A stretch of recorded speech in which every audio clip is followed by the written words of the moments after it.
Bismillahirrahmanirrahim. Nahmaduhu wa nusalli wa nusallimu ala rasulil karim. A'udzu billahi minas syaitonir rajim. Bismillahirrahmanirrahim. Huwallazi khalaqakum min nafsin wahidatin wa ja'ala minha zawjaha ليسكن إليها فلما تغشاها حملت حملا خفيفا فمرت به فلما أثقلت دعوا الله ربهما لئن أتيتنا صالحا لنكونن من الشاكرين. Alhamdulillah. Hadirin hadirat, bapak-bapak, ada bapaknya, ibu-ibu, satria-satria yang dirahmati Allah Subhanahu wa taala. Berlanjut kajian tafsir kita surat Al-A'raf. Kemarin ayat yang 188, sekarang 189. Sehubungan dengan kemarin bahwasanya Allah firmankan qul la amliku li nafsi naf'an. Katakanlah Muhammad, aku ini istilahnya gak bisa beri manfaat, gak bisa menolak madarat kecuali yang Allah SWT telah menghendakannya. Bahkan Nabi sampaikan, walau kuntu a'lamul ghaib lastaghfiru minal khairi wa ma massani as-su'. Kalaulah aku kok tahu yang gaib, niscaya aku juga akan memperbanyak kebaikan. Gak ada kejelekan-kejelekan yang menimpai saya. In ana illa nadhirun wa basyirun liqaumin yu'minun. Melainkan innya di situ adalah in nafi. In maknanya tidak, bukan in apabila. In ana illa nadhirun wa basyirun liqaumin yu'minun. Tidak ada melainkan saya ini seorang pemberi kabar gembira. Basir, nadhir berarti yang menakut-nakuti. Untuk siapa? Untuk kaum yang beriman. Kita sebagai orang yang beriman mestinya harus memperhatikan apa berita yang dibawakan oleh baginda Nabi Agung Muhammad sallallahu alaihi wasallam. Karena beliau adalah seorang nadhir wa basyir untuk orang yang beriman. Allah firmankan, huwallazi khalaqakum min nafsin wahidah. Huwa Allah, siapa dia? Dia adalah zat yang telah menciptakan kalian semua. Kita semua ini diciptakan oleh siapa? Allah Subhanahu wa taala. Gak ada yang berani menjawab bapak saya yang membuat, gak ada. Kalau memang bapak, ibu kamu yang bikin, coba suruh bikin lagi kayak kamu dengan cetakan yang sama, produk yang sama. Maka yang membuat kita, yang menciptakan kita adalah Allah Subhanahu wa taala. Min nafsi wahidah, dari jiwa yang satu. Maksudnya siapa? Baginda Adam alaihi salam. Wa ja'ala minha, lalu dari jiwa yang satu inilah Allah Subhanahu wa taala menjadikan zaujaha, istrinya, yakni dari Hawa. Supaya apa? Liyaskuna ilaiha, supaya baginda Adam alaihissalam ini ada merasa tenang dengan kepada atau bersama dengan istrinya itu. Bicara tentang masalah istri Nabi Adam, itu memang Allah ciptakan dari tulang rusuk yang sebelah kiri. Kalau dalam tafsirnya minadhdhil aisa fanabatat minhu kama tambutun nahla minan nawam. Jadi kalau kalian nengok ada pohon itu kok istilahnya kadang tumbuh tunasnya, disitulah dulu Hawa ini diciptakan dari tulang rusuk Nabi Adam yang sebelah kiri, yang mana di situ hikmah dibalik itu apa? Fal hikmah fi kauniha minhu, supaya dalam tafsir disebutkan kaunu yaskunu ilaiha, supaya Nabi Adam ini ada merasa tenang dengan juz yang terbuat dari tulang rusuknya itu. Maka di tafsir ada disebutkan falamma taghassaha, sewaktu Nabi Adam taghassa dalam bahasa tafsirnya jama'ah, sewaktu Nabi Adam berhubungan biologis dengan yang tercipta dari sebelah tulang rusuk sebelah kiri tadi, maka tak lama lagi hamalat hamlan khafifan, maka hasil dari perjumpaan, hasil dari taghassaha ini membuahkan sang Hawa hamil, namun hamilnya masih ringan, nggak terasa. Karena hamilnya masih ringan, makanya dikatakan famarrat bi, maka berjalanlah dengan membawa hamil tersebut, zahabat waja'at bihi fatih, kesana kemari pun masih ringan. Falamma athqalat, maka sewaktu hamilnya sudah mulai memberat, ada yang mengatakan bikibaril walad, sebab anak yang dalam kandungan sudah mulai besar, bikibaril walad fi batniha, maka wa asfaqa ayyakuna bahima, ada juga kekhawatiran jangan-jangan yang ada dalam kandungnya ini hewan ternak. Ini ada yang mengatakan dalam sebuah tafsir, di situ ada iblis. Asfaqa ini ay khofa, menakut-nakuti.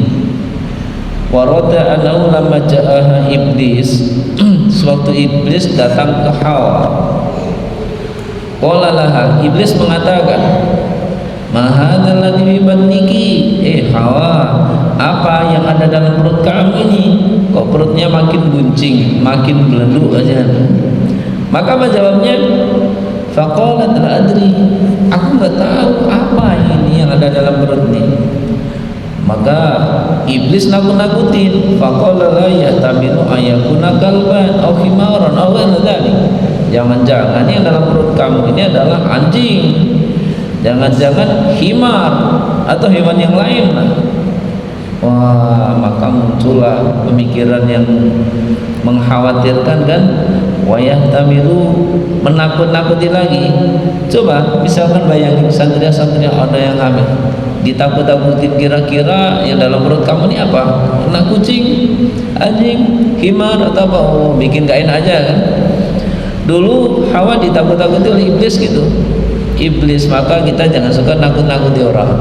Yang suka punya hobi nakut-nakuti adalah karakternya iblis laknatullah alaihi. Ini ada orang tenang-tenang ditakut-takutin. Bahkan nakut-nakutin bukan cuma yang dalam perutnya masalah kalban atau himaron. Kira-kira besok ayah ruja min ainiki au famiki au tasaqub batnuki, atau mungkin besok kalau ini makin besar, nanti yang ada dalam perutnya akan keluar lewat mata kamu, atau keluarnya mau lewat mulut kamu, atau perut kamu yang akan meletus untuk mengeluarkan apa yang ada dalam perut kamu. Maka iblis memaparkan, menjelaskan, menambahkan kok kayak gitu. Maka dikatakan fakhawwafaha bihadza kulli, dengan semua yang dibincangkan, disodorkan oleh iblis ini jadi takut. Oleh karena itu maka berdua Adam dan Hawa mengadu kepada Allah Subhanahu wa taala. Da'awallah rabbuhuma, doa kepada Allah Subhanahu wa taala, yaitu Rabbnya Adam dan Hawa. La in ataitana soliha, kata Nabi Adam dan Siti Hawa, ya Allah, kalaulah engkau anugerahkan kepada kami anak yang soleh, sawiyan, ada dikatakan solian sawiyan, sama sebagai manusia ya punya anak manusia lah. Masa iblis itu ngabarkan yang di perutnya anjing atau himar atau yang lainnya. Lanakunanna minasyakirin, kalau kok dianugerahkan yang dalam perut ini sama dengan kami, maka kami akan sangat bersyukur, akan ya bahasanya lanakunanna minasyakirin, kami akan menjadi hamba yang sangat bersyukur. Syukur kepada siapa? Kepada Allah Subhanahu wa ta'ala. Maka dalam tafsirnya laka wa alaihi. Falamma atahuma, maka sewaktu Allah memberikan benar kepada Adam dan Hawa berupa anak solihan yang persis. Solihan bukan berarti langsung anak yang soleh keluar-keluar udah gak mau berbuat dosa. Ja'ala lahu suraka, maka Allah menjadikan kepadanya suraka. Suraka ini apa? Sekutu. Ada yang mengatakan dalam bacaan bukan suraka, syarikan, mufrad berarti syarikan, menjadikan sekutu. Oh sama persis. Fima atahuma, mengenai apa yang telah diberikan kepada Adam dan Hawa.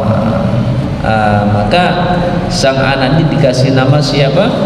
Bitasmiyati Abdul Haris. Abdul Haris. Wala yang bagi ayakuna abdan illa lillah, gak layak bila anak ini menjadi seorang hamba kecuali untuk Allah Subhanahu wa taala. Jadi gak layak anak Adam ini kok untuk menyekutukan bisrok fil ubudiyah, dengan menyekutukan dalam masalah ibadiyah. Ini gak layak. Makanya di sini punya anak yang namanya itu dikasih nama siapa? Namanya Abdul Haris. Kalau menurut sahabat Samrah dari Nabi SAW, maka ada dikatakan beliau bersabda, lama waladat Hawa tafa biha iblis wa kana la ya'isu laha waladun. Faqala Sami Abdul Haris fa innahu ya'isu fasammatuhu fa'asa fakana dzalika min wahyi syaitan wa amru. Sewaktu Hawa melahirkan, maka iblis ini enggak mau tinggal dia, masih muter-muter aja di situ. Dan ngasih info katanya apa? Enggak akan hidup anak. Maka kasih aja nama Abdul Haris. Menurut satu riwayat kasih aja Abdul Haris. Sesungguhnya kalau dikasih nama Abdul Haris nanti akan hidup. Maka benar Hawa ngasih nama lalu hiduplah dia yang dikenal dengan Abdul Haris. Ada dikatakan itu saran dari setan laknatullah alaihi itu. Hadis ini diriwayatkan oleh Imam Hakim. Katanya hadis ini sahih, dan Imam Tirmidzi juga mengatakan kalau beliau mengatakan bukan sahih tapi hasan. Fata'ala Allahu amma yusrikun, maha tinggi Allah dari perkara yang orang-orang ahli Mekah menyekutukan Allah. Ahli Mekah ini banyak yang menyembah dulu itu menyembah berhala-berhala. Maka enggak selayaknya manusia menyembah berhala. Siapa yang menciptakan manusia? Bukan berhala, Allah Subhanahu wa ta'ala. Bahkan berhala itu pun juga ciptaannya Allah Subhanahu wa ta'ala. Maka enggak layak makhluk Allah kok menyembahnya malah kepada makhluk Allah. Jadi bagaimana manusia ini menyembah kepada Rabb yang sebenarnya, kepada Zat yang menciptakan manusia, sehingga manusia ini akan selalu dalam hidayahnya. Alhamdulillah, Kali ini barusan membacakan 2 ayat tafsir surat Al-A'raf. Semoga Allah beri paham sama kita, beri kekuatan bisa ambil pelajaran, niat amal sampaikan. Wabillahi taufiq wal hidayah. Assalamualaikum warahmatullahi wabarakatuh.